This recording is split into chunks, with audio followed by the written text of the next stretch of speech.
Ooby-doo, it's everyone's famous and fabulous and favorite boomer and vintage lens enthusiast.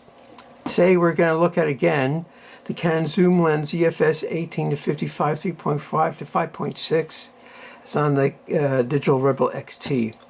This lens came off the original digital and that died on me. So I subsequently went out and I bought this guy back in 2004 or something crazy like that. And I've had it ever since, it being 2025. So how do you take Fyrworx photos with a DSLR? Well, let's look in the menu.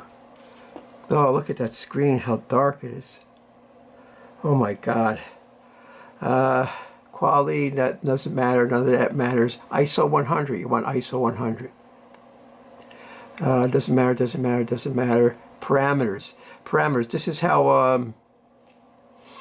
how Canon does their thing, right? So I have parameters set 1. The contrast I have, I'm going to put the contrast on nominal. Sharpness is all the way up. Saturation.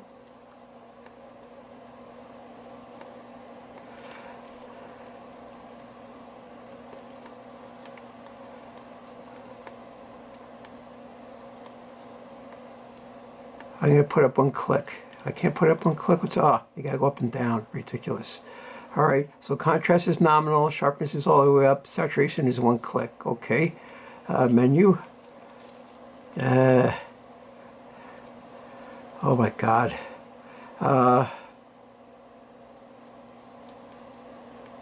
Custom functions. All this is gobbledygook, doesn't matter. What I'm looking for is long exposure noise reduction on. That's it. All right. So also, since you're in manual mode, right? You're going to be in manual mode, and you're going to set your shutter speed.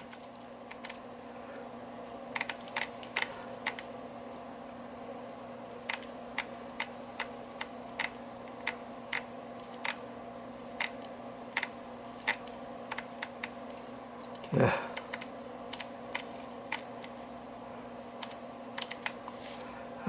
I was in manual mode. Okay, that's better.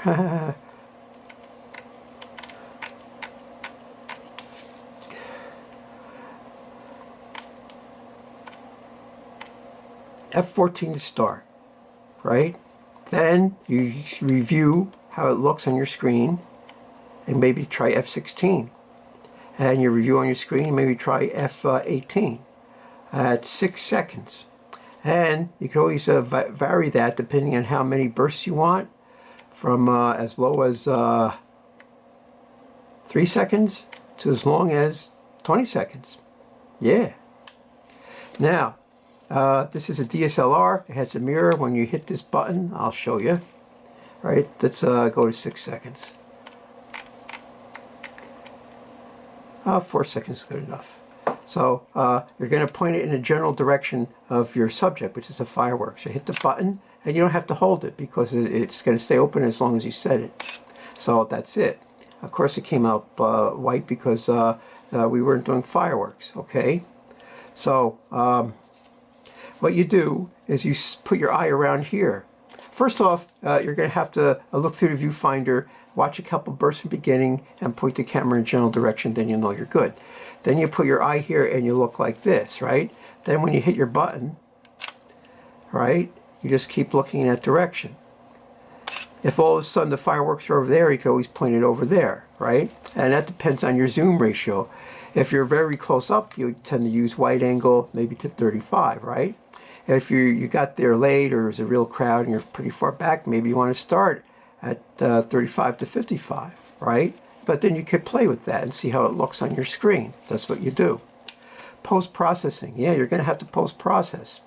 What I like to do is, of course, if you're using the HD, if you want to print, you're going to have to crop to the size of your print, right? Whether it's 3 by 9, 3 by 6, 3 by 4, 16 by 9, however you want it. You're going to have to crop this picture, right? Then you may have to, for prints, you may have to boost your gamma, right? Definitely. You may have to boost your saturation. You may want to increase the sharpness. And you could do all those things in post-processing to get a good printout, right? For movie purposes, I boost the, I reduce the highlights, I sharpen them, and then I increase the saturation. That's what I do for my movies, okay? Tripod. Yes, you could put the camera in a tripod, but you're in this crowded area where people are going to like trip over it or get in the way, and you're just going to have a bad day with a tripod. I just hand hold it. And sure, you get little squiggly lines instead of perfectly traced parabolas, but you know, that's that. I could live with that. It looks more artistic this way. Now, if you use a longer exposure speed, like say you're using 10, 15, or 20 seconds, you could point over in this way. Oh, do this, get a shot in the middle, do this, get some shots on the side, do this, get some shots on that side. And this way your whole frame will be filled up. Although sometimes that's hard to do, you know. So usually I just put it in the middle and I crop to whatever I want. So we're going to see, I went to a different fireworks display on the 4th of July in 2010 to a different park, and they had different displays there, and I think they came out really good.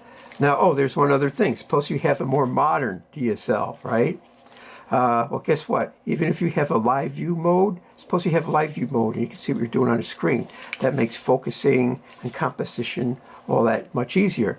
But as soon as you push the button, the mirror, the screen's going to click out and you're going to have a blank screen. The T-Series does that. I have T-Series and they do that. They have a live mode, and then as soon as you push the button, the screen blanks out for however long your exposure is. Whether it's 3 seconds or 20 seconds, it's going to blank out for that long. That means you're going to have to bring an extra battery with me. The T-Series of cameras, they're useful that they have live mode, but it's an energy hog, so make sure you have a spare battery. And but if you have a older DSLR, it's the same thing.